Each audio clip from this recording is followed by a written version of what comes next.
Okay. Seeing Stonehenge. We're on the epilogue now, if you're at home on slide 37. This is a book about Ram and Mike, but not only about them. Really, it's about putting aside what you think you know. We talked about this the very first page. What has been passed along and being willing to trust what you yourself see to test it rigorously. Rigorously is our vocab. On July 10th, 1953, Richard Atkinson was waiting for just the right light to take a photo of one of the stones. Suddenly, he saw carvings on it. We have never heard of this before. A cluster of what looked like an axe head and a dagger. The carvings had always been there, but no one had observed them. A few days later, a boy, a 10-year-old, listen to this, noticed more axe head carvings on other stones. It's not just that the boy had good eyesight, he had a willingness to look in a new way. The carvings did not solve Stonehenge, but they came from seeing with clear eyes. And a boy was as capable of doing that as the most famous archaeologist in England. Go back to your notes. 5-6 dash. 10-year-old boy found carvings on stones. Comma or dash.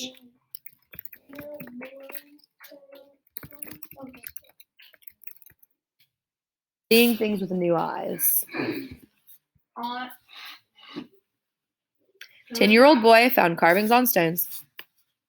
Seeing things with new eyes. He said it doesn't solve Stonehenge, but it's important to let you know that this 10-year-old made the same observations that the most famous archaeologist in England made. Uh-huh. How did I know that they're having the boy get there to look at it? Back then, remember I told you could actually visit it. Just going to visit it as a tourist attraction. And he just noticed it. If we're allowed to take trips to London, can we go look at No, that? we're not. What if there's that guy who got married to No. What if he carved it? No.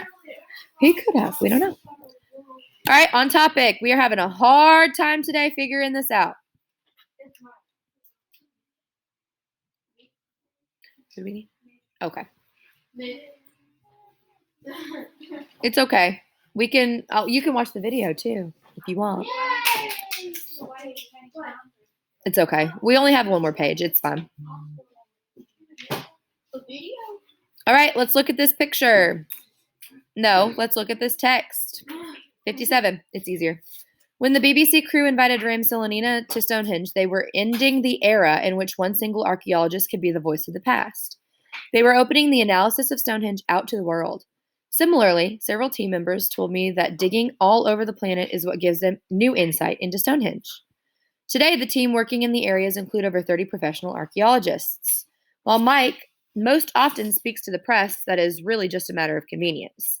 All the scientists are experts, meaning he's not the only one that makes these observations. Every scientist has contributed to it. He might just be the only one that talks to the news about it, okay? All the scientists are experts, and they question each other, challenge each other's views. The results, Mike announces, represent their collective best effort.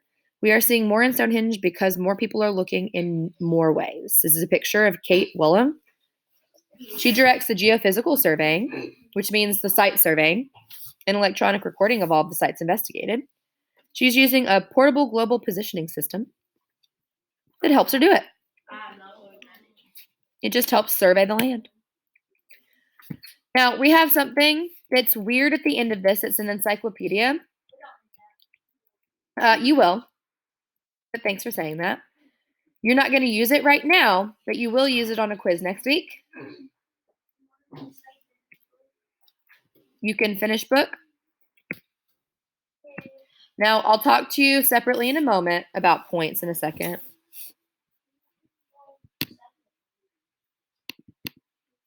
But let's make sure to write 57.